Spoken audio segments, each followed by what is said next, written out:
Oh, this is so you. Oh, yeah.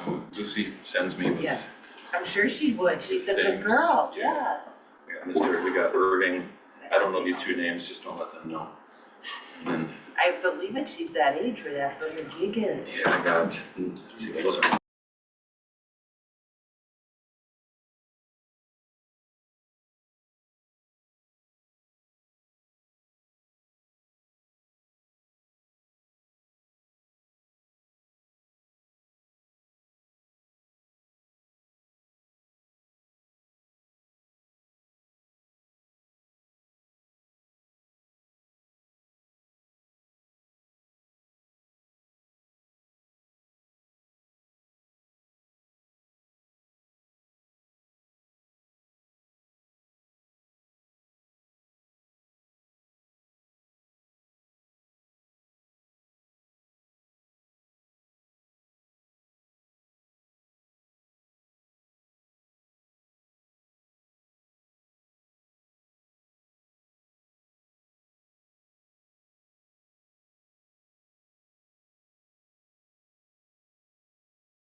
No, Kevin is not coming.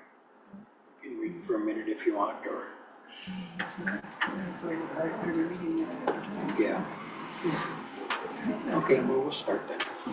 Okay, we're gonna call to order the Finance and Personnel Committee meeting of Wednesday, June 18th. Would you do a roll call, please? Portland, Here. Memberton, Here. Swedberg. Here. Boer, Here. Johnson, Kidd. Yep, here. Kevin Schmidt is excused and Wayne Schmidt should be joining us shortly. Thank you. Would you confirm me the meeting in compliance? Yes, it is. Thank you. If everyone read the agenda, I'm looking for a motion to approve or change it. So moved. Second. Move to approve by Midge, second by Scott. All in favor? Aye. Opposed? That carries.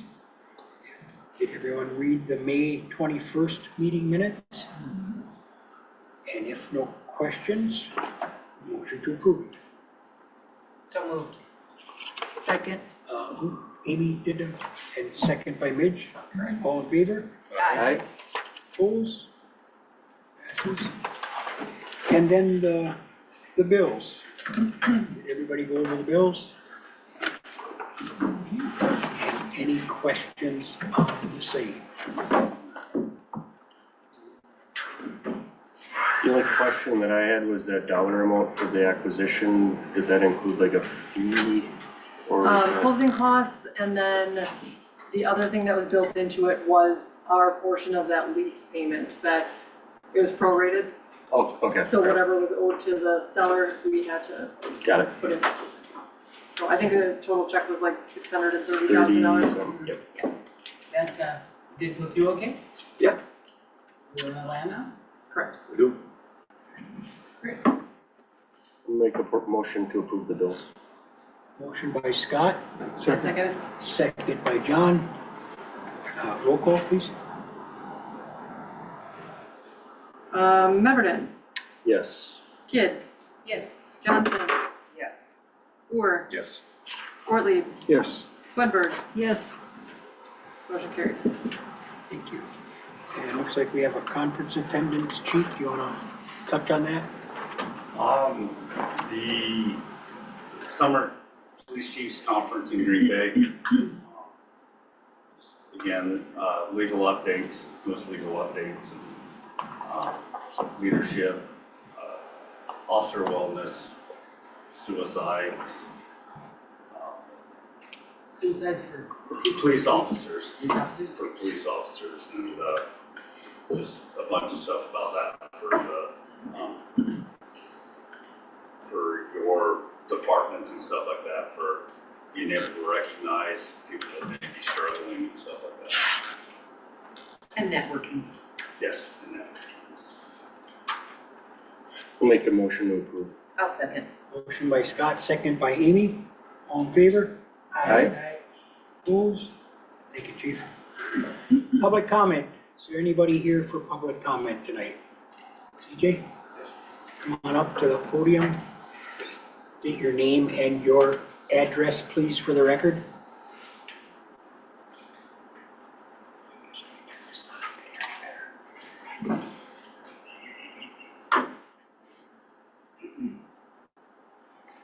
CJ Schmidt, N7469, Evergreen Drive, Algoma.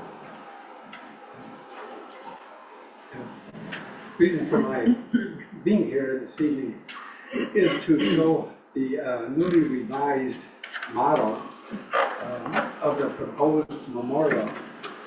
Received a lot of community feedback, some of it actually positive. Some of it a little challenging, but nonetheless, hopefully what we've modified and what we've added to, you'll find it as attractive overall as the cannon itself. I trust most of you have seen it. I think it's gorgeous, a lot of hours of work, and turned out beautiful. And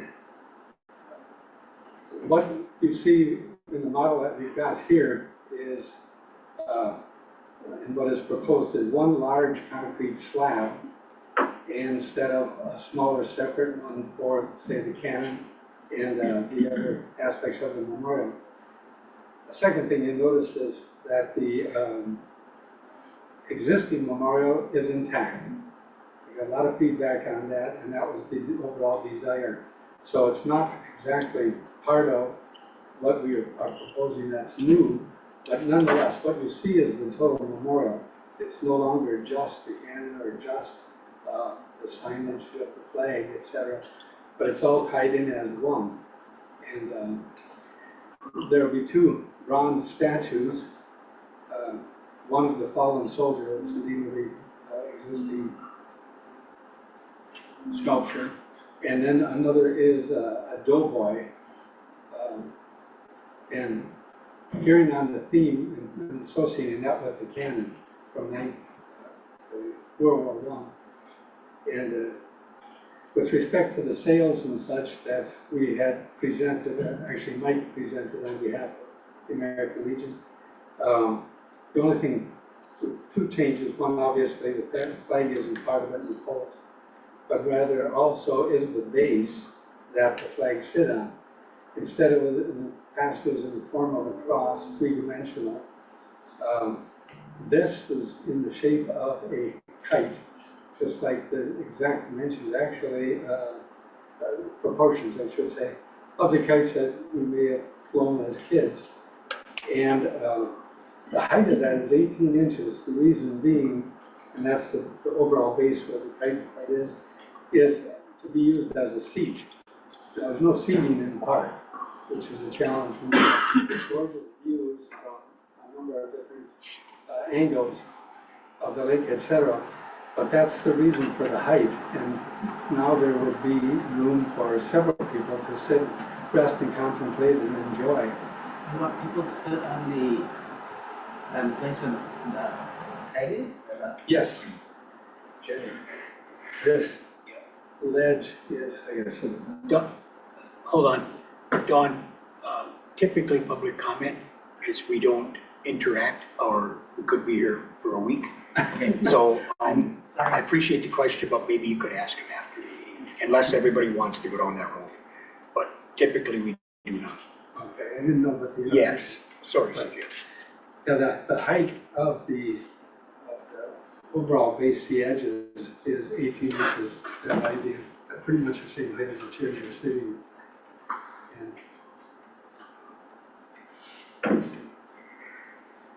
Now, from a budgetary perspective, our budget still remains about 80,000, and financial support has come in the 10 days or so that we've been doing some modest fundraising.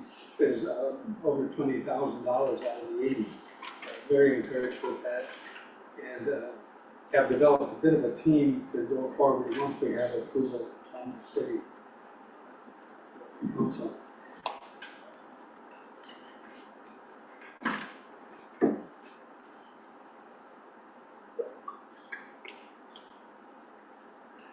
The time frame to build, once we get a go and the funding is there, is 60 days. So, and the party that is doing the manufacture of the sales, etc., has stated that's a typical timeline for their type of production. And so it's not going to take 6 months or a year or whatever, but it is 60 to 90 days, 90 days from today, potentially.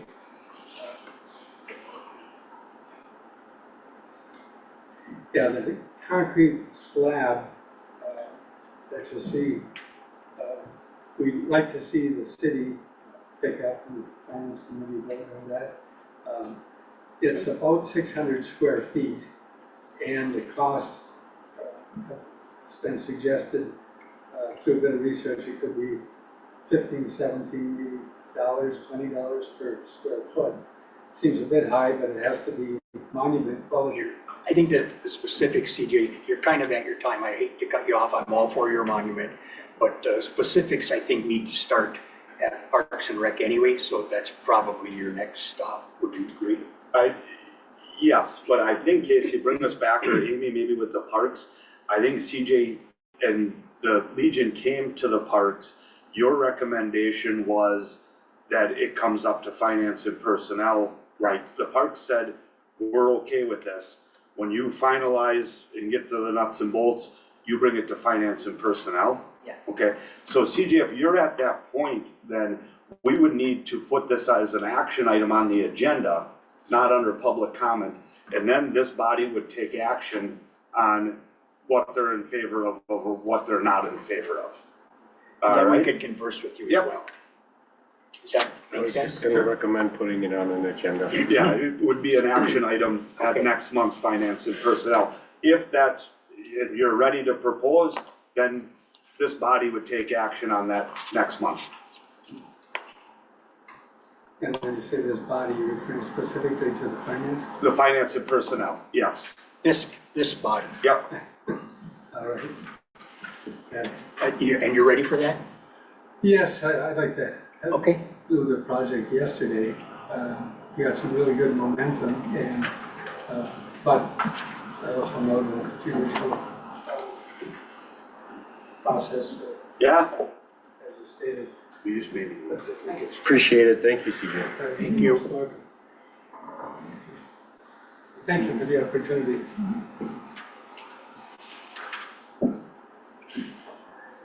Do you want to make the motion in public comment, or do you? No. for that? No. Do it as the agenda items for Okay, the. Do it at any- the end. Anybody else for public comment? And one more time, seeing none, we'll go into old business. Fire and rescue building? Yeah, The fire and rescue building is out to bid. Last I talked to Jim Thice, from Bayland Construction was Monday. I think he had about 40 people now that they're up to that have drawn plans. That sounds like a lot of people, a lot of contractors. Me and the mayor, I think at the time we talked early Monday morning, they were at like that 28 to 30 number. But you have contractors that are pulling plans that are for plumbing, electrical, HVAC. So there's a lot of different contractors. It's not just a general that's bidding on this. All of these individuals are giving these prices to Bayland. I'm hoping that we see that number up around that 55, 60 number. Because all of these contractors see, who else has pulled plans too. It makes them sharpen their pencil a little bit. So I'm hoping, talking with Jim, talked with Scott a little bit before the meeting. There's some things that we're working through, which is very, very common to a contractor says, I can do it this way. Why don't you, well, then you put an addendum to it. So everybody else has the way of bidding on it too. Normally you go through these plans and you'll have 3, 4, 5, 6 addendums, and really what that is we are allowing exhibit blah, blah, blah to bid this way. It doesn't mean you have to, but if you allow it, it gives the other 18 plumbers or the other 12 plumbers, oh, okay. So they don't come back and say, well, if I would have known I could have bid it that way, I would have bid it that way, right? So that's all the addendum is. It's kind of a working document that will keep it moving. The time frame doesn't change. So if we put one addendum in place, or if we put 100 addendums in place, those bids are due back here July 2nd at 12 noon here at City Hall. So just so everybody's clear on that, when I start talking addendums, doesn't give them an extra week, it doesn't give them an extra, the deadline is still July 2nd, 12 noon, that those bids have to be here at City Hall. So Will that be all the bids then? that will be all of the bids. They will be publicly open July 2nd at 12 noon. All right? So everybody is clear, and I just want to kind of take you through the process. We will open the bids at 12 noon publicly. Everybody and anybody from the public can meet here in the council chambers. They can be here and listen to all the bids be read out loud. Those bids are still not finalized until they will take them back. Bayland will take them back and make sure they meet all the qualifications, right? There is some research that has to be done to vet that they've met everything, that something didn't disqualify them, that make sure that they're bonded, to make sure that they meet all of their criteria. So if you are here, so everybody knows, you're more than welcome to be here. we will not have that final number, for probably 3-4 days till Bayland vets that whole process, all right? Then they will give us a total number, the plumbers is this, and so on down the line. So, does anybody, Dawn? Who chooses the contractors, the city or Bayland? You, the city, this council. Okay. So, and when I say this council gets to choose the contractors, okay, there is criteria that if they meet their criteria, you really don't get to choose them. They're the lowest bidder, and by state statute, that's who you get to pick. There's not a lot of options. But yes, this council gets the final say on who they will be. Does anybody else have a question? All That's right, the only time we'll know when it's gonna cost. that is when we will have a hard number of what that fire station is gonna cost. I think we'll have a really, really good idea on July 2nd. Give us 3-4 more days and we'll be able to just ratify that is correct. Any other questions? Dawn? Once you've ratified it, how long do you think they'll be before they start work on it? Yeah, it's really hard to say at this point. You know, there's still $1 million that we need to discuss of, you know, this city council has earmarked $3 million. That's still part of the conversation of where that last million comes into play. So there's some moving parts yet to say. I mean, by no means do they start a week after. There will be some time.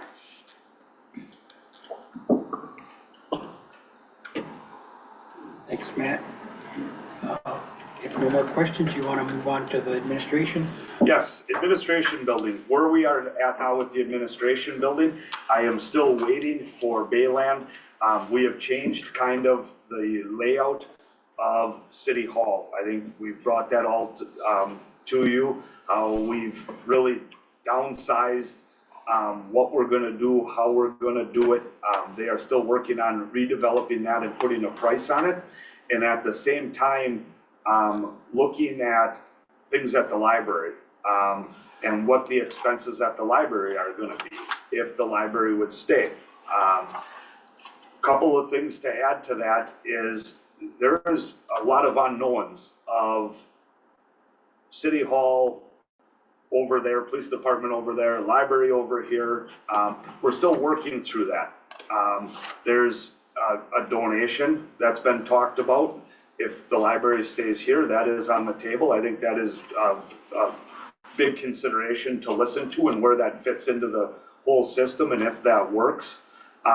There's things that we're doing over at the bank facility to financially be able to, how do we get moved over there? How does that work? We're waiting for Bayland to ratify those numbers and get those plans drawn up and get those back to us. I apologize that every month or twice a month I'm telling you we're waiting. Believe me, staff here is waiting just as patient as everybody else. But just because when these come back, that doesn't mean that's a necessarily go either. Maybe it all changes again.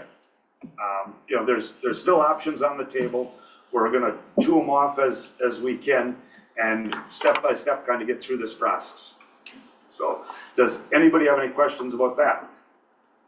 I want to just add, Matt, for our conversation and the concerns today, nothing is final on that. We have to get down the road. We're working on the plan right now to leave the library here, and that doesn't mean that's what's going to happen. Nothing's final. Every option is still open. We may do this or that or another thing, but just to clarify, just because we're working on that doesn't mean that's our plan. That is correct. I mean, we might get those numbers back and be like, maybe this isn't a great idea. Okay. It's the city phone. Yeah, we right could behind hear it, you. I'm that's sorry. No, we have to answer it or what? Does anybody else have any questions on the admin police library? All right, thank you very much, Mayor. Thank you. All right, new business, the Police Uncertified Law Enforcement Sponsorship Program. Say that twice fast. Looking to just put another, tool for hiring, if we need to. Currently, we're full, but I'd like to be able to have this set up in case for some reason, that we have a vacancy, that we can have another tool to offer qualified candidates to apply here in Algoma. And one of the things that is, that some larger departments do is they sponsor candidates through the police academy. And essentially what I would be looking for is to be able to have the ability to hire a well-qualified candidate, not meaning that it's just they're a good kid or good person and they just can't afford to go put themselves through the academy.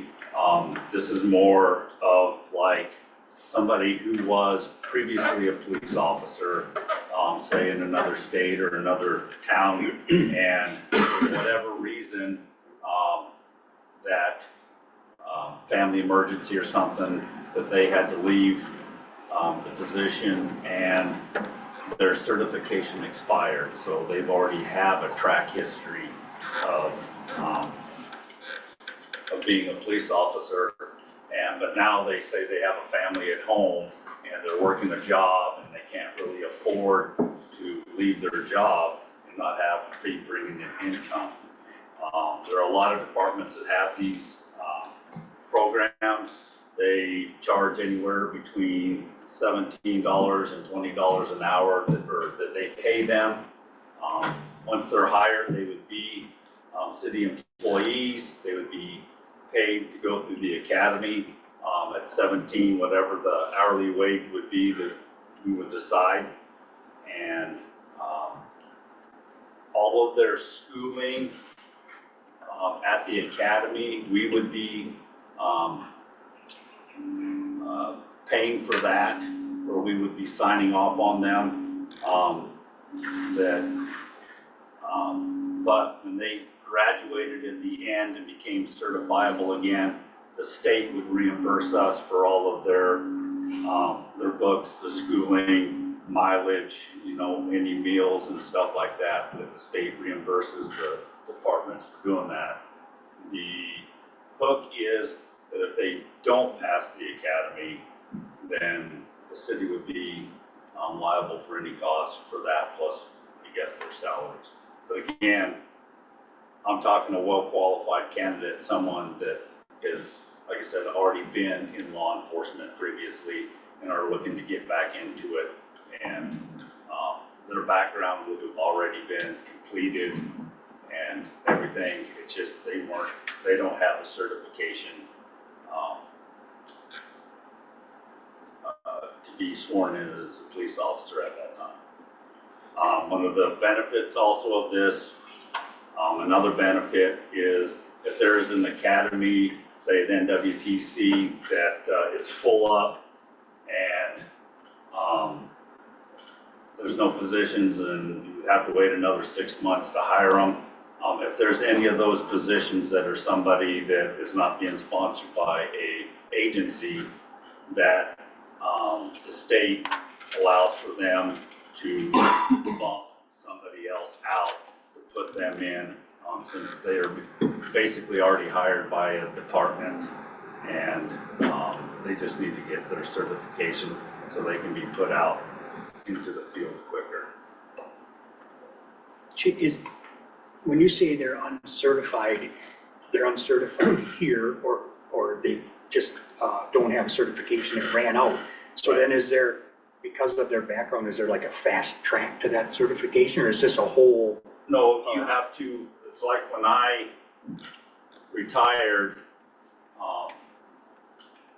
just prior to hiring me, that there was a 2-year period that if I didn't maintain my certification, then I would have lost my certification. And then just prior to me being hired, the state actually bumped that out, extended it to 3 years. So now an officer has 3 years to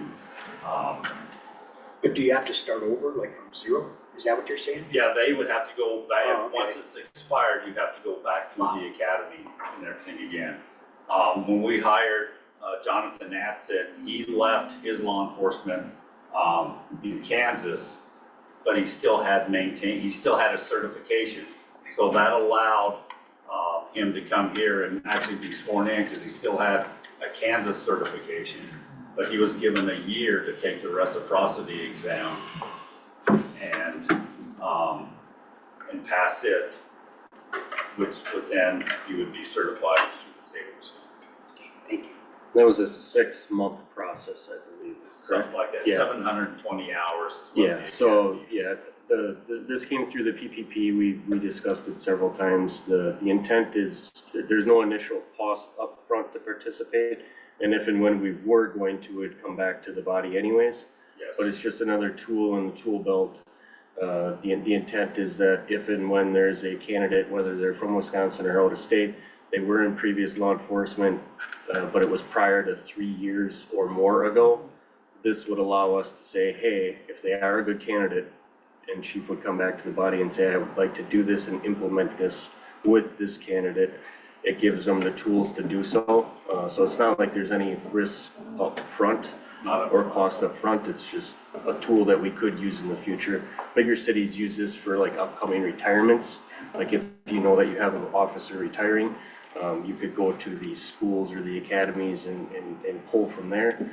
The intent in smaller cities isn't necessarily to do that, because we're not gonna bring somebody on You don't have an opening. if we don't have an opening. Right. But if we have an opening and there's a candidate that's either local, out of state, that was a police officer, but let's just say it was 5 years ago, 10 years ago, they'd be willing to come back. This would allow us to bring them on at that lower rate, put them through the academy for 6 months so they could become recertified. Correct? Correct. I just have one question. I don't know if you or you, but my recommendation would be if we go through with this and we ever get a candidate, they have to sign on for X amount of years. If we're gonna put them through, then they have to stay at least give us 2 to 3 years before they may move on to something And else. that's all part of the, Yes. we would Right, I hash know, that I out and stuff. I know I'm kind of ahead of the, I like it, it's kind of growing your own. Right. It also could be that someone retires and after 4 years, they're like, okay, I have a need, I can still go back, I'm ready, and they may want that recertification. So I think it's a good idea. And thank you for that. Since I was a little late, what are we gonna pay this individual? I didn't Well, that is yet to be determined. determine. It's there right now, it's a scale from anywhere, I think Brown County is 17, like 26, 17.50 an hour, something like that. I think Door County does it and it's at $20 an hour. So there's, Lower wage. Yeah. I can't remember what Two Rivers is, but it's in that span, The 19 range. bucks, something like that, so. I think for this conversation, that person would be, like Dave mentioned, maybe just before you got here, between $17 and $20 an hour. And just for clarification, this person for this 6 months does not become part of the union as well either. They're, would be on our payroll, but they're not, what's that? But they would get benefits. So they would, They're a city employee. They would, They'd be they are a an city employee, they would get benefits. and they'd be covered by workman's comp and. That is correct, they just wouldn't be part of the union. So as far as, well, they're a union, you have to pay them that wage, not in this circumstance. Okay, Adrian Jimenez, who we just hired, actually was hired through this program, okay. through Brown County as well. So and then when they, again, because he was whole new to the area, didn't know the streets, they wanted him to learn the streets, and they were gonna give him a chance. And then reaction that, they also encouraged him to go to a smaller community. So we're actually a benefit of that. So what is this at this point then?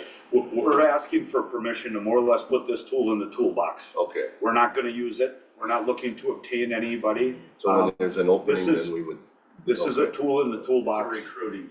okay, Just because we have it does not mean at this time we would be utilizing it. okay, The chief would come back to the PPP and say, I wanna exercise this tool. I think this is a person, and we would go through this same chain to say, okay, we're gonna put this person through the so program. this doesn't cost us anything. We started this process, chief, I'm gonna go back 5, 6 months ago, It's been a few months. because there was a person, And then we had a candidate apply that we interviewed and ended up being well qualified, kind of everything we were looking for, and we moved to hire him. And then so then this kind of went on the back burner. Okay. So you would like a motion to implement this I program? think just a motion, to allow the chief to put this, if needed, that we would have this in the toolbox. Anybody? I make the motion that it is allowed, is in the toolbox, this The motion was made by Dawn to give the sponsorship program. chief permission to use this tool. Participate in the uncertified law enforcement Yeah. sponsorship Yep. program. Second. Second by Scott. All in favor? Aye. Opposed? Carries. And then the sergeant position reinstatement. You want to handle that too? What I am looking for is, Sergeant Goldbrand, when he left back in January of '24, that I just went ahead and assumed all the responsibilities and been taking care of them and everything else, but, I'm starting to see the need of, having, re-implementing the sergeant position, to maybe take on some of the lesser, responsibilities that I've been, taking on, and also give them, someone an opportunity to, show some leadership skills. And I'm just looking to re-implement the, sergeant's position, with a little spin that they would also be, a partial, I guess, investigator, that they would be assisting the other officers and or taking over, some of the more major, cases that we have. Also, that they would be required to, work the second shift, the straight second shift position, and, which would allow, that way we wouldn't both be on the same, work shift first position, but they would be subject to basically working the straight seconds unless, some other need came up. But that way they'd be able to assist, first shift as well as third shift. And then I can also assist with, first shift and, second shift if he's not there or she's not there. However it is, I'm not looking to go outside the department because I don't have a position for it. But I've been encouraging the officers, to be taking leadership trainings and stuff like that to prepare. That's already in the union contract, and the, additional pay that it's, per the union contract. I've talked to the union about it and the special, and having them work a straight second shift, that they have no issue with it as long as it's advertised that they are required to work the second shift. So it's done by seniority? It is No, not no, done by- it will not be done by seniority. It's a, I failed to mention that. yeah, because I'm going you said it's a union position. It is a union It position. has to be a union position. Yep. But go ahead, chief. But, it is not going to be because of seniority. I plan on having an interview process as well as, a test, to determine the most qualified individual. So any one of the officers can apply for it, Correct, is what you're saying? correct. And what are we paying this individual? And is it in the budget? It's an extra $1 per hour But in the no, contract? it's for, I misspoke, the $1 an hour, is what we've been paying when I go on vacation or I'm out of town and I assign somebody to be the sergeant. For the union contract, they pay them $1, more an hour, when they're in that capacity. The sergeant position for the union contract is 4% above, the regular officer wage, which basically is about $1.40 an hour. So an additional, not counting overtime or anything, it's about $28,900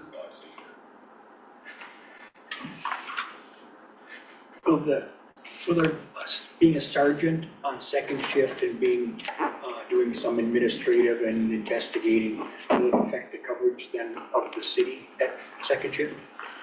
I don't believe it will. I'm not gonna saddle them with a bunch of administrative duties and stuff. But they can, with the officers that are working the third shift, you know, they don't really have a whole lot of time to do follow-up. There's a lot of stuff, usually it's because of bar time or whatever. And come bringing them in to go do interviews and stuff like that during daylight, people are normally around. That way they would be involved in assisting those officers, and like I said, and or giving guidance for some of the more major cases that we do that. Will there be any special training for that part of it, where they're going to step up and, For like initial be a supervisor. leader in the Or it'll investigation? be just any trainings that, like for investigators and stuff like that, that as they become available and we, it's in the budget to send them to it or whatever, but yes, they will be attending other specialized training. Thank you. So Jamie, is that in the budget? We didn't specifically budget for a sergeant position when we did the 2025 budget. We did have a vacancy for quite a while, so potentially, I know we're already over on our overtime budget, so it's kind of hard to So should say. we wait until the next year? It's up to you. What would be the time frame, chief? I mean, as far as, what do you view as an opportune time frame? Implementing it would probably be, starting them probably around September. Okay. So that the impact or the financial impact, I mean, if you're starting it in September, the impact would be far less than starting it in, say, February. well, $2,800 divided by 4. We're talking. I just want to, Alderman Kevin Schmidt cannot be here. He is at active shooter training, but he did send me an email and ask if I would share it with the body tonight. That in his email, and I'm not gonna read it verbatim, if anybody would like to, I have it here. The chief has a copy of it, and I believe the mayor has a I copy of gave it. one to Scott only as because he's well. a PPP, not because he's He's- special.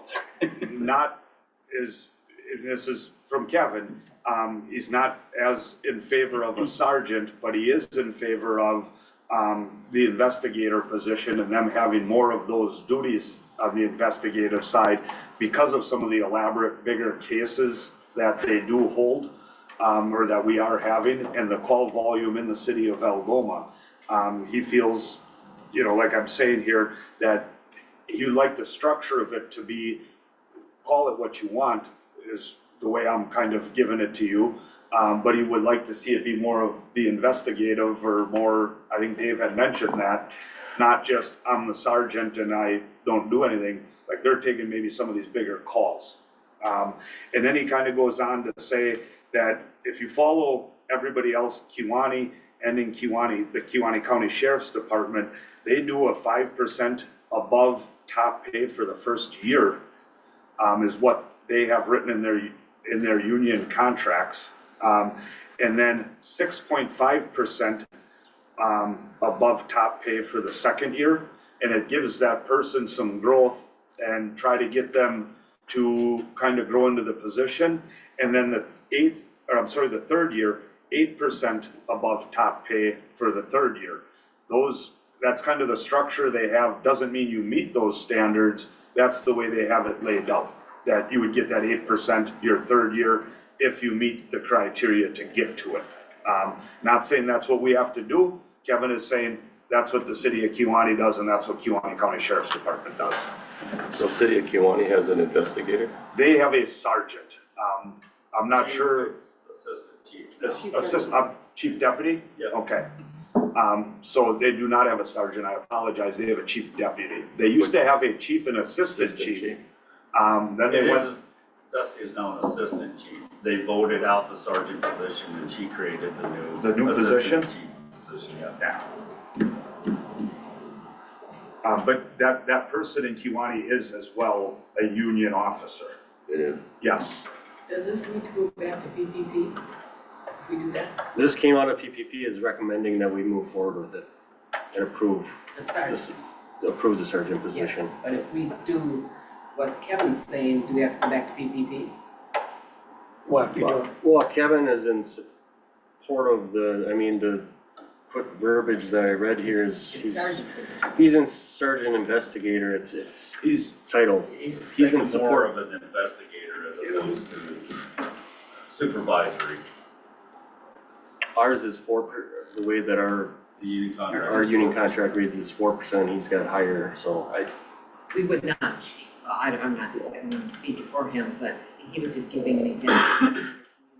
yeah. Yeah. Not necessarily. yeah, he's We have not to saying do this that. is what we have to do. He's Right. saying, so you know, this is what Kiwanee comparing County it. has in their union contract. I think he's saying that $1 an hour is not really worth it for somebody to get the incentive to go ahead and do this job. What I'm getting, because then I called Kevin, me and him had a long conversation on the phone. If you give somebody $1 more an hour, like we had talked, because we thought that's what the sergeant got is $1 more an hour. Once they get those stripes, well, I don't have to do anything now, I already have the stripes and they're only giving me $1 more an hour. Give them something to work for, how do you get them better? Well, give them steps. Give them steps, how do Coaching you and earn it to developing, get better? Now, so this body knows, we can make a decision of whatever we want, whether it's 2%, 7%, 20%. If we're gonna change anything besides the 4%, we would have to go back to the union to get that okayed, okay? Do we have to go back to the union if we create a investigator's position? If, Because we it says should, sergeant in the contract, we should right? look at the literature, if we call it a sergeant, the duties are tasked still by the chief, okay? But if we're going to make that some investigator or some other, I'm not sure what that literature reads. If we're gonna change a whole bunch, we would have to get that okayed by the union. The Yes, union did not, when I said a sergeant / investigator, the union didn't have any issues with that. If we're gonna just call it like a straight investigator, I guess I would have to reach out to them. The title would be sergeant / investigator. investigating or investigated, Sorry, investigative sergeant. duties are job duties, part of the job duties. Does he have to have the title? I mean, can't the job description of sergeant say investigate? Yes. Yeah. so I'm just gonna put a recommendation, this is my, I guess, is that right now we look at, and tell me, but maybe we do a 3%, 4%, and 5%, or something like that, and we look at the verbiage in the union contract, and we bring that to the union, depending on this body's recommendation of what percent to use, and we get this ready to go. The chief, we start an interview process, I apologize, and we look to move this person, January 1st of 2026. And make it part of the 26 budget. And it would be part of the 26 budget. This is my recommendation. I think it's a position that we could utilize if it's structured right. I think just 4%, well, now I have my money and I'm good. I think there should be something to build to. I do agree with what Kevin has here. How do we make that person better, right? And because of the situation, we get that done. We start an interview process. I know the chief had talked with the PPP of using possibly some county, it wouldn't just be a chief, but they would have a interview process. It would go to the PPP, that person would be ratified by the PPP and come up through the system, and that person would onboard January 1st as part of the 26 budget. That's my recommendation. Well, there was a time you were against the sergeant position. There was, Because you and I have talked about That is this several correct. times, so. yep, I'm just saying, I don't have a problem if we're gonna hold this out till the next budget. Because we don't have money in the budget for this, and it just seems lately, we're doing all these things, and where's all this money coming from? So, I mean, your idea, if we're gonna do it sergeant / investigator with a step, you gotta give some incentive to these guys. Because you give them a stripe and nothing changes, it's So he's getting an extra $1 an hour, big deal. Yep, I'll go along with it if he's gonna hold it off till the budget for 26. Otherwise, I'm not 100%. As part of the recommendation, I mean, for consistency purposes with the standard and WPPA, I mean, you had mentioned some different percentages before, 3, 4, 5. I just use Would percentages. we make it This congruent body, with I think, should WPPA? give the chief a directive of what percentages you wanna use year one, I just use 3, 4, and 5. Yeah. Okay, the county uses 5, 6.5, and 8. 8 to me in the third year seems like an awful lot of money above top pay. That's my feeling. This body can set that, and I think maybe next month, the chief brings back to PPP that job description and what it looks like, and then we look at how does that revolve to the union? Why don't he do that, bring it back, and then with some recommendations as far as what he thinks this position should be paid? Because we can look at that before the budget, because you're gonna have to build it in your budget. So let him come back with some recommendations saying 3%, whatever the difference. 3, 4, 5, or whatever those numbers are. Yeah, and then bring it back to you, and then you bring it back to us as part of the budget process. I have a question. Chief, is that gonna work for you? You said September, is 4 months later gonna be okay with you? No, I mean, I don't see an issue with it. Well, you don't have a sergeant now, so that, Correct, yeah, it's. yeah, it's not like I've been he's doing it for taking 2 years anything away now. from him. How much interest, how many people do you think are gonna wanna be the sergeant, I guess? What's the process gonna look like? I think every one of them. Okay, I was just curious, some And I people think don't want that's good. responsibility. I think you'd be, if you didn't apply, I mean, we don't have 100 police officers, we have 5 of them. Right. Yeah. Every one of them should apply. I think that's good. If anything else, you get in the interview The one process. person that, Adrian, probably our new guy, he probably will be the one that probably wouldn't, but I think the other 4. Okay, I was just curious if, Yeah, no. you know, some people don't want the responsibility. Yeah.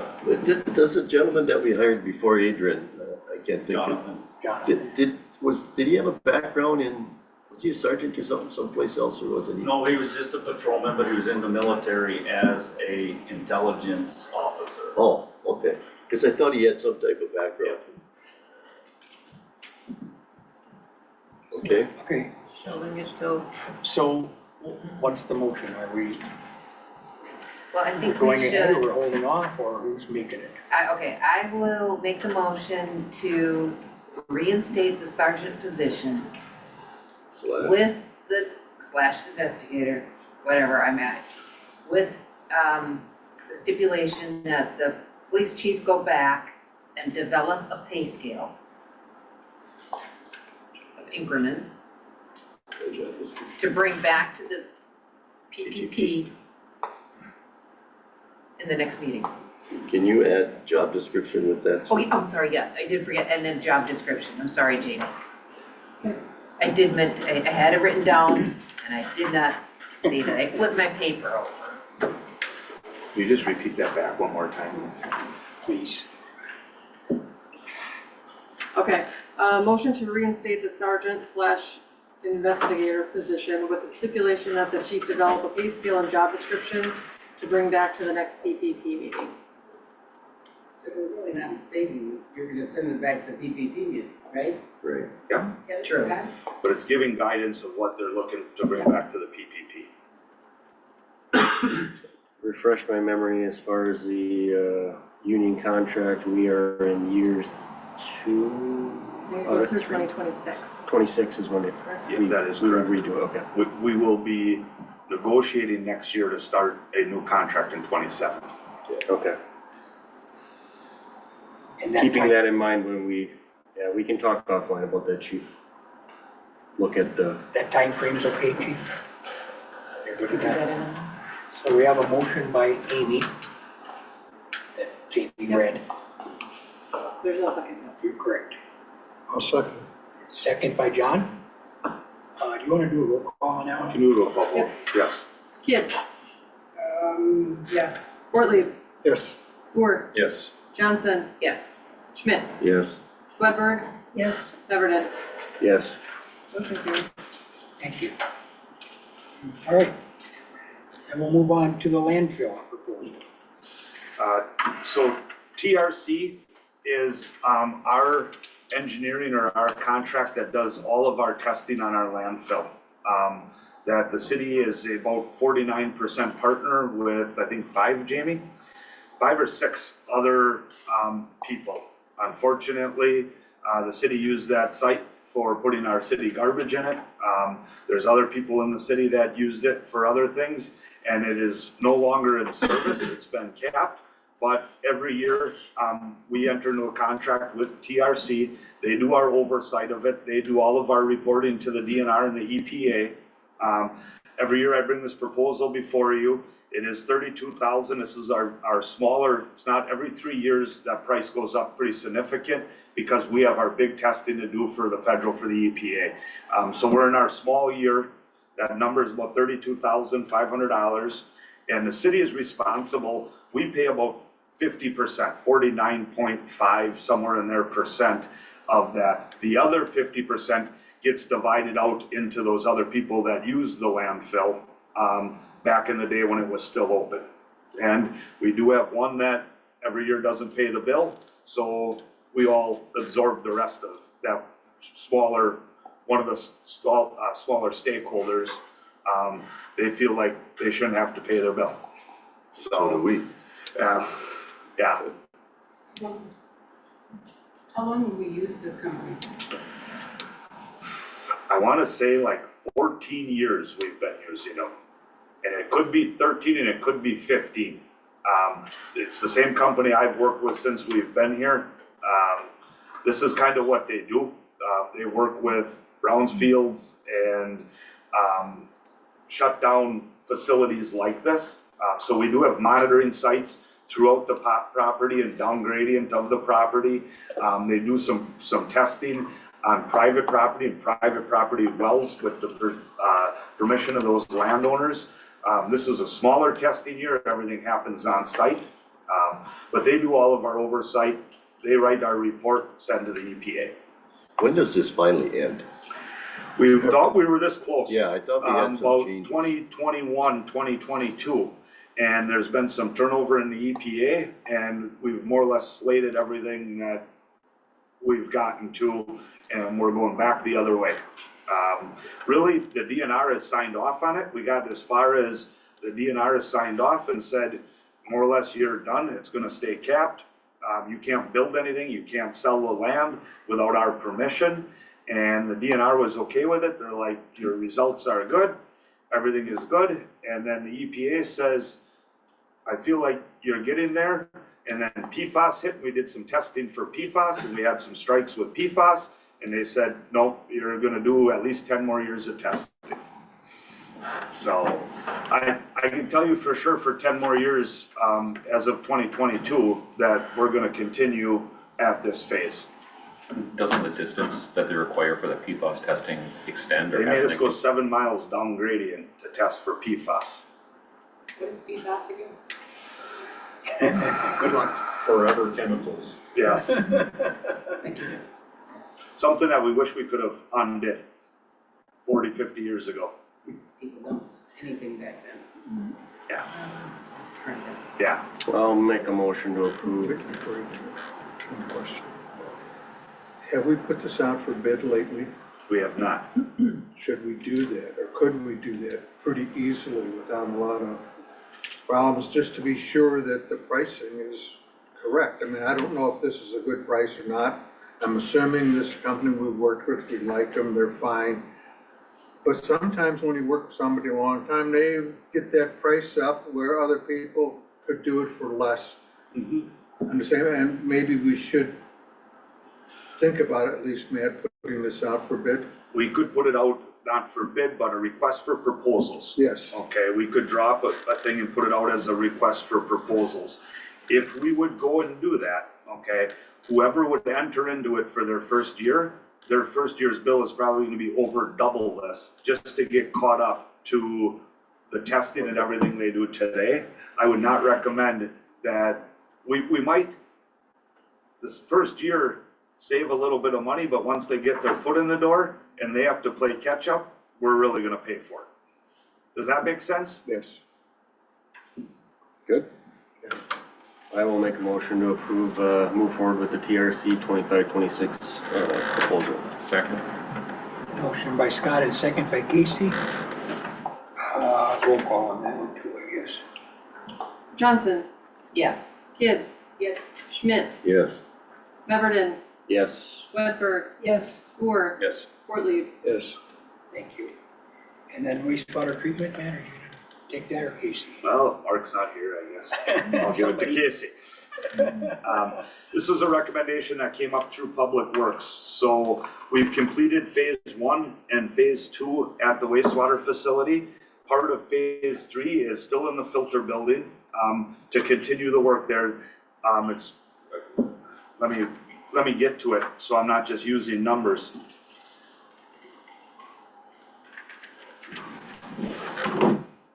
It is $310,239.60. This work is to replace valving and raise that valving up so it is not in a confined space anymore, that the employees at the wastewater treatment facility wouldn't have to go into a confined space, okay? This is a over $1 million project that, going all the way back to Suez, has split up into, I believe it's 4 phases. This is the 3rd phase of a 4-phase project that the city has done. And Suez also has taken that $310. So we do a phase and we make a payment on it this year and we pay it off next year. They break the payments into every other year and then we start the next phase. So phase 1 we did, made a payment of half of it. The next year we paid it off and then we started phase 2. Did the same thing over the course of 2 years with phase 2. Now we're moving on to phase 3. So what we're looking for is to start phase 3. It would all be finished, the work would all be done in about a month's time, about a 30-day window, for them to come in and perform this work. They would be moved out and the city would pay $155,119.80. And then we would make that second payment next year. And then in 2027, we would start the 4th and final phase of the project. So This is not out of city funds, this is out this of is water not management. out of the Gotta make general that clear. fund. Thank you very much, John, I appreciate it. This is not general fund dollars. This would come out of user fees from when people pay their sanitary fees, their water bill, right? A portion of that is earmarked for this work. That's where that money comes from to make this payment, not tax dollars. Thank you for that clarification, John. The, in the proposal, the scope of work, Matt, they've got the valve extensions, actuators, there's assumed by others, GLM to install, what is that GLM? Is that like a Great Lakes Mechanical or? That is their subsidiary company that they work, that Veolia works with. Okay, and then the actuators assume assembled on valve by others, is that our people or? That would be Veolia staff. Okay. John and I toured it today. It needs to be replaced, but it will make. No, I'm not doubting the need, I was just curious It will function very well. in the Whoever scope of had work, the site to do this who years the others ago. were. If you go back to how many years ago? I know that- We established phase 1, phase 2. Yeah. We adopted all that, this is phase 3. No, it's all part of the process. Right. I was just curious of in the scope. Yeah. I'll make a motion to move forward with the Viola phase 3 as presented. I'll second. Motion by Scott and second by John. I guess we should probably do a roll call on that one too. Swedberg, Yes. Kidd, Yes. Johnson, Yes. Beverden, Yes. Schmidt, Yes. Moore, Yes. Worthley. Yes. Carries. Thank you. And then a CDC grant, Casey, do you want to hit that or? Casey. Yeah, there was a communication, miscommunication and we had it tabled at the CDC meeting, so it'll be coming back next month to here, so there's no action today on it. I was just curious if Actually, we had no. already talked. It won't come back next month Well, because I- Finance and Personnel meets before CDC, just the way the calendar falls. I should say, it'll come back to the CDC meeting next month and then, Back to the Yeah, finance. so it's not, it'll probably be in August August. that Finance and Personnel will get it. But, okay, We're just wondering if they had already talked to restaurants and stuff about Yes. this, if there was We've interest. got 4 so far. Just curious. So no action, any questions? Okay, we'll move on then. Thank you.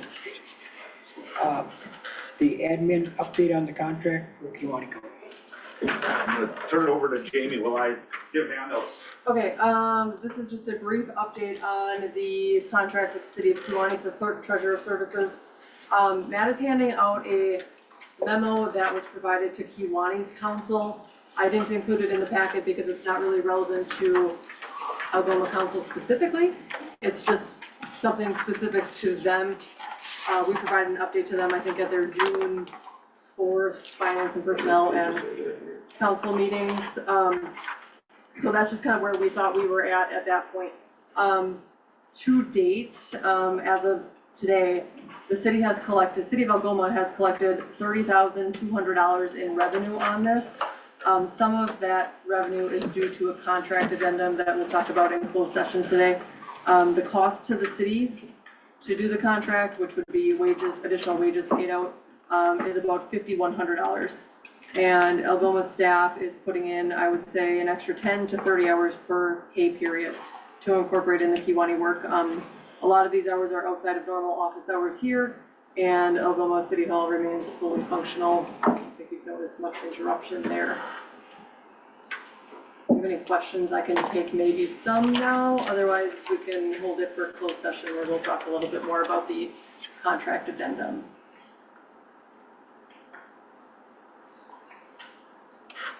Now, out of that new contract, then, we still have to take into effect that we're paying years and errands.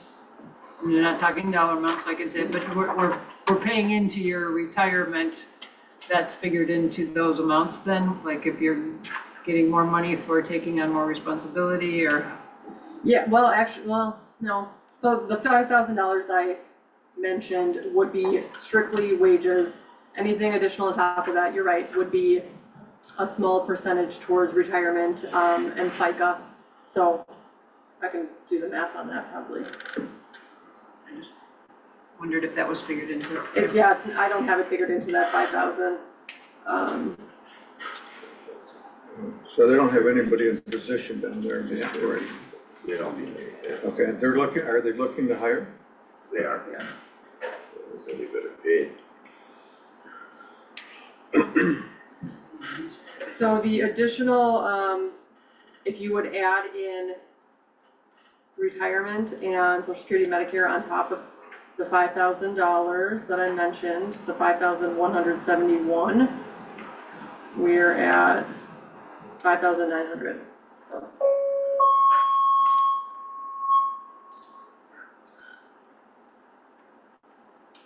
Still making money. Any more questions? Not for now. And, no action, so we'll move on, correct? And then the sign ordinance. Wayne, you brought this up, if you want to touch on it? Yeah, I just wanted to, if you look at our sign ordinance, it's pretty restrictive, okay? As far as the size of your signs and the square footage. And it came to light with one of our schools that wanted to put up a sign. And when we came in for a permit and the sign that we wanted to put up, you can end up with a sign like this, okay? So we started looking around and we looked at some of the signs that are already up and they don't meet the sign ordinance because they're just too big. I would like us to amend that, and not for the entire city, but just for schools and municipal buildings, that we would be able to amend that for bigger signs. If you read that ordinance, and Matt, you can attest to that, these signs based on the square footage are very, very small. And the signs that are up there in some of the facilities now, the schools, don't meet the ordinance, but things happen, they get put up, and is it easier to ask for forgiveness and permission type of thing. So to try to amend that, I wanted us to talk about amending that to include it. Jamie kind of wrote down, when I met with her to see if this was a possibility, she had kind of wrote down the verbiage that we could use. Would you just repeat that for me? Not right now? You didn't bring it with you? You didn't bring it with you? I mean, not for the meeting, but like I gave it to you when after I talked to you. Could you give a more concrete example, like what's the size of a sign and make it I'm more gonna just talk to a little bit about what Alderman Schmidt is talking to, okay? Yeah, Because of zoning in the state of Wisconsin, schools, whether they're public or private, fall under residential zoning, okay? And under residential zoning, if you take election purposes out of residential zoning, the biggest sign you can have is in the city of Algoma's ordinance is 8 square foot. Well, 8 square foot, I think you can have about a 3.5 by 3.5 sign. So it could be about like this big by, I mean, That's even too big. that is, right? Because we're talking It square is, feet, yep. okay? Prior to me being here, prior to, I'm not sure the sign ordinance, but we have some properties that their signs are 3 times too big for our, they don't meet our zoning at all, okay? So, to what Alderman Schmidt is asking is, we amend our ordinance to allow the schools in residential, which that's all of the schools, in residential zoning, I think they're all R3, I do believe all 3 of the schools, amend that we allow schools to become compliant with our sign ordinance. Instead of telling them to remove their sign and put a 8 square foot sign up, right? That we amend our ordinance to say, this is what we are going to allow. Should we just go through then the PPP and just have them get the That's details? the and then- problem of why it's at finance and personnel to have this conversation, because it really doesn't fall under PPP and it really doesn't fall under public works. At the end of it, whatever this body decides, will have to go to the plan commission for the final adoption. Because we are changing our zoning, the plan commission gets the final crack at it, okay?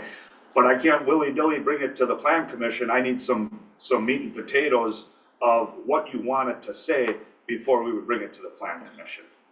How about that we just grandfather in existing signs at the school? It would grandfather in existing signs at the schools and allow, moving forward, they would be in compliance Yes. with the sign ordinance.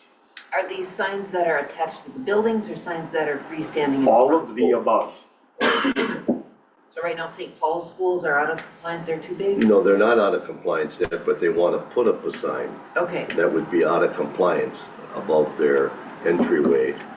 And they also want to put another one, they're redoing an insert on a current sign, which is on the side of the building. That one's okay, but putting up a new one on the lawn would be too big. And if you look at, I'll give you an example though, the new entryway of the school over here, the elementary, the big sign, that's out of compliance. okay, that, I needed some scale, so that's why I was asking. And the electronic sign up at Yes, the high school, it's out of compliance. That's where I was going next, that's why I was But if asking. you're gonna spend money and spend $35,000 or $40,000 on an electronic sign, if you notice the one St. Mary's has and that little electronic sign, it's about this wide and about this, So I'm trying to get this where we can at least work with these schools, Yes, because they are residential. That's the problem. yeah, that's why that's why I needed clarification. Yeah. So that's, I And swear, the square footage of a sign, right? To bring clarification to this, if you put up a 8x4 concrete flower garden, and then above that you have a scrolling sign, and above that it says, welcome to Algoma. From the top of that to the bottom of that, that is all part of your sign. It's not just the part that says, welcome to Algoma. The whole part by our ordinance, that's all part of the sign.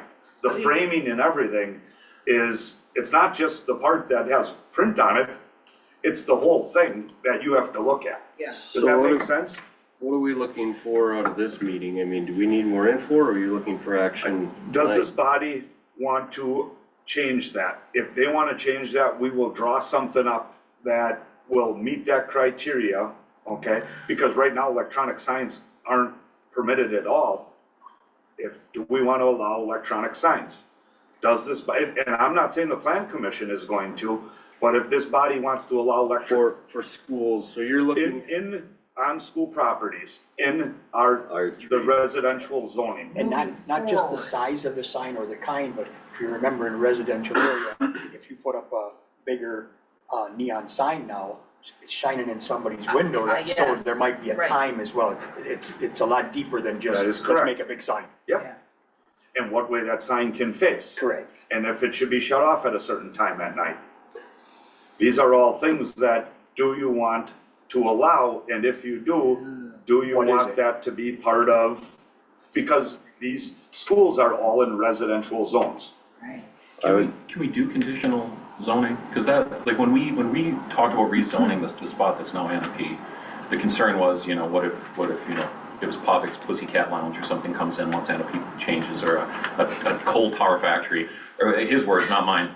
I would probably go back and see the video, whatever the case may be. But it was because we don't have conditional zoning in here. And wouldn't this then be considered conditional zoning? I think you're talking about spot zoning. We're not looking to change the zoning, okay? The public or private schools will still stay in the residential zoning, okay?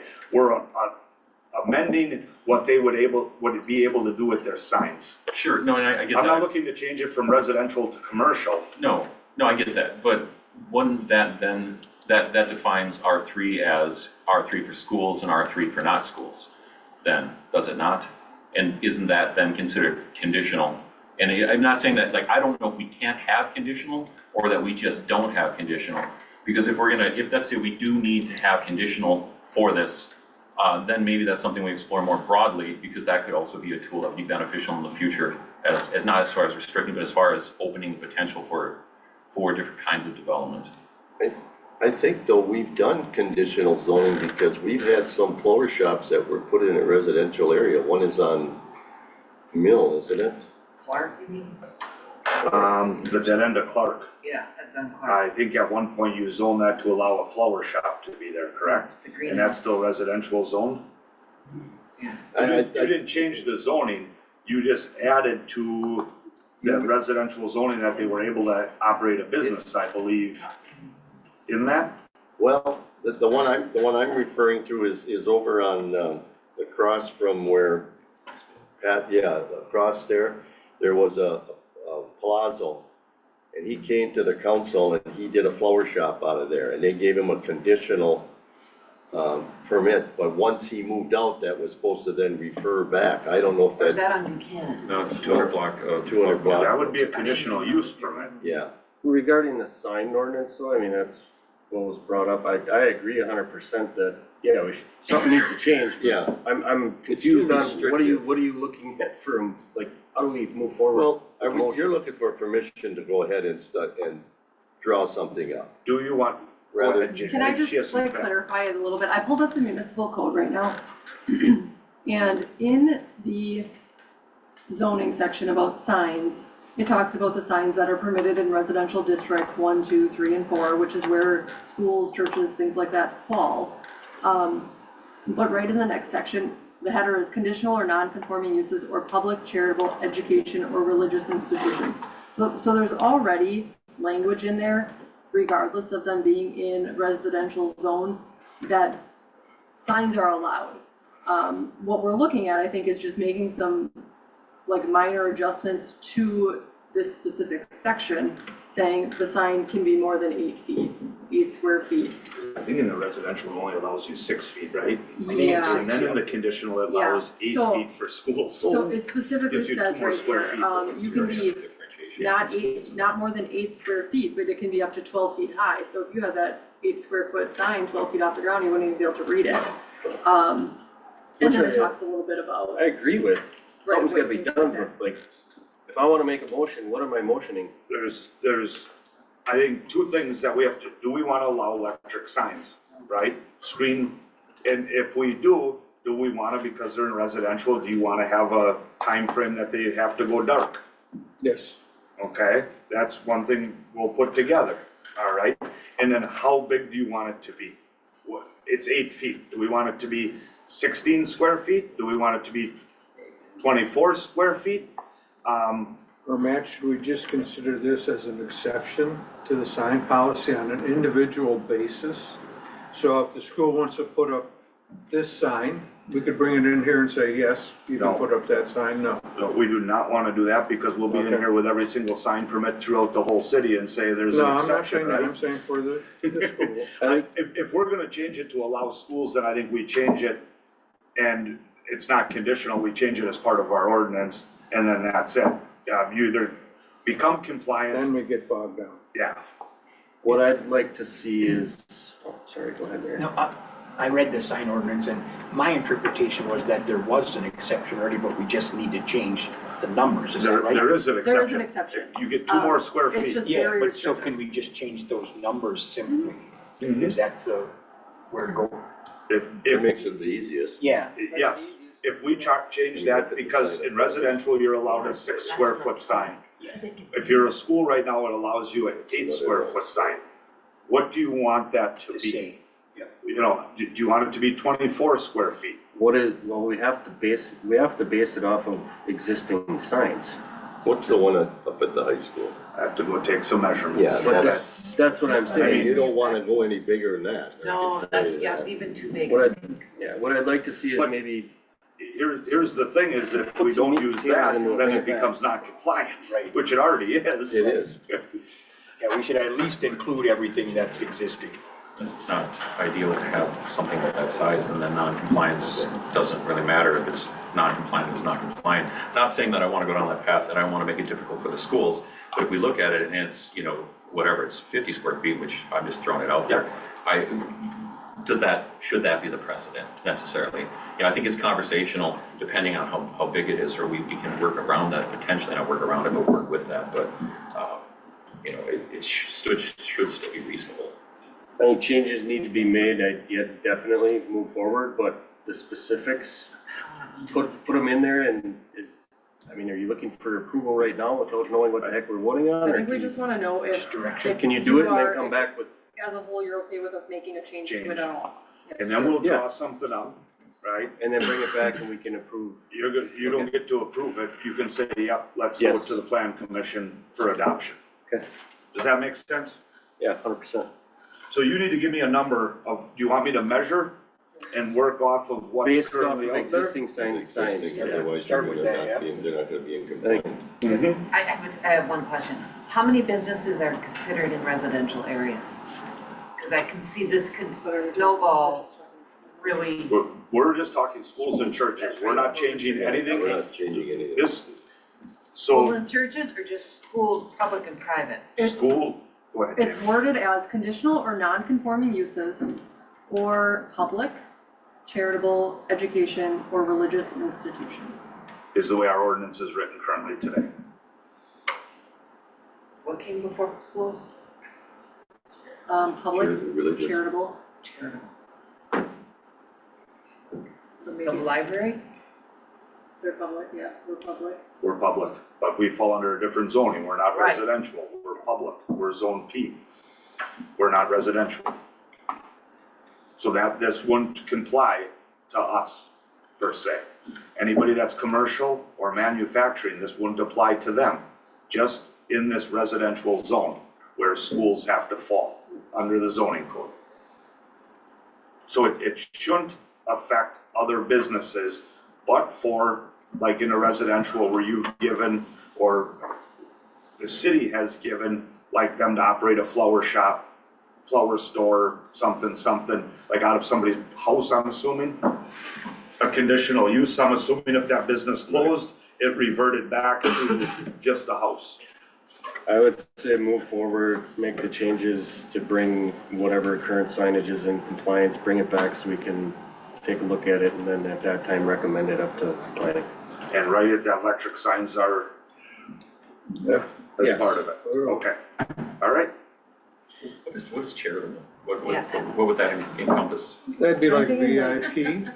St. Vincent, St. That's a Vincent de Paul, not-for-profit. maybe, That's a not-for-profit. I don't know if that's a, It's flooded, detention, is that, what is that zone there?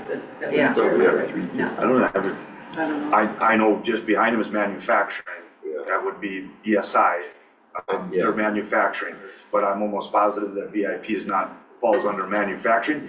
It could be residential, they could fall under R4. It is residential because we have a house housing club. there, and that could fall under R4, R3 or 4, So does because it's charitable mean multi. nonprofit 501c3, C whatever? I mean, can we get clarification on that too? I mean, if you're gonna be digging Why into it. why that's in there? Yeah, Maybe like a United Way or something, which we don't have. Why did they put that in there for what Exactly. reason? so just, At one point, there was a reason they added that in there, charitable. I just, Could probably copied it off some other one. But geez, No definitions. Okay, do you need a motion on that, Matt? no, I think we have Just direction. direction. We'll bring it back before this committee, because I feel like it doesn't really fall under parks, it doesn't fall under anything else, that's why it's here. Any more questions, or can we move on? Seeing none, we will move Could on. you send us that ordinance? I can't find it, I'm Googling it, I'm not finding it. I just clicked off of it. I'm in that. It's 113.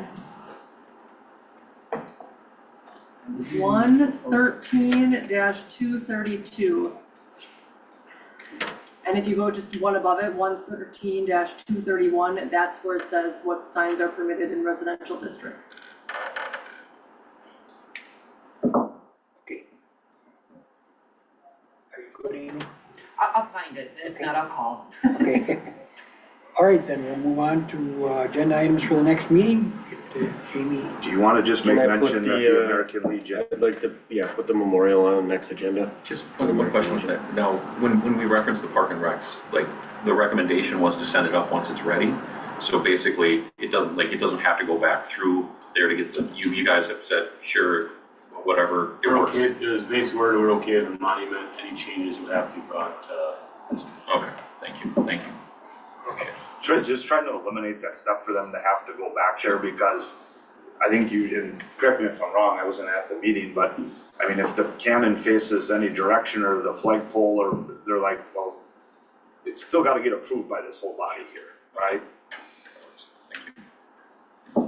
So you made your request for agenda item? You have that in there? Yep. Yes. Okay, thank you.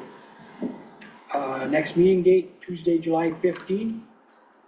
And now we will go into closed session, motion to go into closed session for Wisconsin statute 19.85, section 1, subsection E, deliberating or negotiating the purchasing of public properties, investing in public funds, or conducting other specified public business whenever competitive or bargaining reasons require a closed session. Considering employment, promotion, compensation, or performance evaluation data of any public employee over which the governmental body has jurisdiction or exercises responsibility. We will be discussing the developers agreement, the addendum to the clerk treasurer services agreement with Kiwani, and clerk treasurer compensation in relation to intergovernmental agreement for services with the city of Kiwani. So move. Moved by Scott, Second. second by Casey. Roll call, please. Swedberg. Yes. Johnson. Yes. Schmidt. yeah. Boer. Yes. Ortlieb. Yes. Beverden. Yes. Kidd. Yes. Motion carries.